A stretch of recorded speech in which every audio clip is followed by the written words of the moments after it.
కొండ నాలుకకి మందు పెడతా అని ఉన్న నాలుక ఊడిపోయేటట్టు చేసిండు సీఎం రేవంత్ రెడ్డి అని బీసీ సంఘాలు పొట్టులు చేస్తున్నాయి.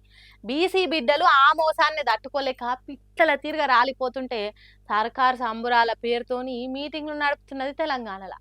చూడుండ్రి, వాళ్ళకు బీసీలంటే లెక్కలేని తనం ఎట్లున్నదని పండ్లు పటపట కొరుకుతున్నారు. మాకు అన్యాయం చేస్తున్నారని ఓ బీసీ బిడ్డ పానాలు తీసుకుంటే తన శవాన్ని కూడా చూడకుండా లీడర్లను పోలీసులను పెట్టి ఓకుంటా చేస్తాంది. అందుకే సాయిశ్వర్ భార్య ఎట్లా ఏమనుకుంటే ఏడుస్తున్నదో చూడుండ్రి.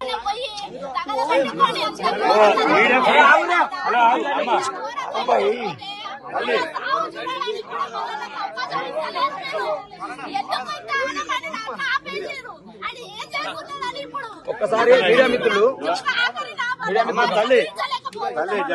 తీన్మార్ మల్లన్నను రాకుండా చేసిండ్రు, నా పెన్మిటిని కడసారి చూడకుండా చేసిండ్రు. అయ్యో దేవుడా అని వల ఓసుకుంటే ఏడుస్తున్నది సాయి ఈశ్వర్ భార్య.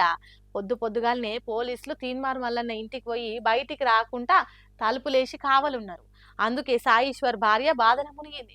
ఆ ముచ్చట అటుంచితే తెలంగాణ బీసీ లీడర్లంతా సాయి ఈశ్వర్ దగ్గరికి చేరుకున్నారు. బీసీల కోసం ప్రాణత్యాగం చేసిన ఈశ్వర్ చారికి జోహార్లు చెప్పిండ్రు. అంతిమ యాత్రం ఘనంగా చేసిండ్రు. సరే, బీసీలకు అన్యాయం జరుగుడు మంచిది కాదు కావచ్చు, కానీ పానాలు తీసుకునేది ఆవేశంలో పానాలు తీసుకుంటే సమస్యలు తీరుతాయా? తెలంగాణ గడ్డకు నిలబడి కలబడి కొట్లాడే చరిత్ర ఉన్నది. జీవిడిచిన ఈశ్వరు ఈ సొంత ఆలోచన చేయకుంటూ ఉండాల్సింది. ఇంకెవ్వరు కూడా పానాలు తీసుకునే పని చేయొద్దు.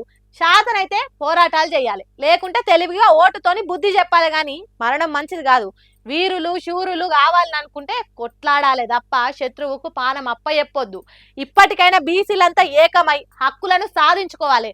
తెలంగాణ బిడ్డలు నేల రాలొద్దు అని అంటుర్రు బీసీల మేలు కోరేటోళ్ళు.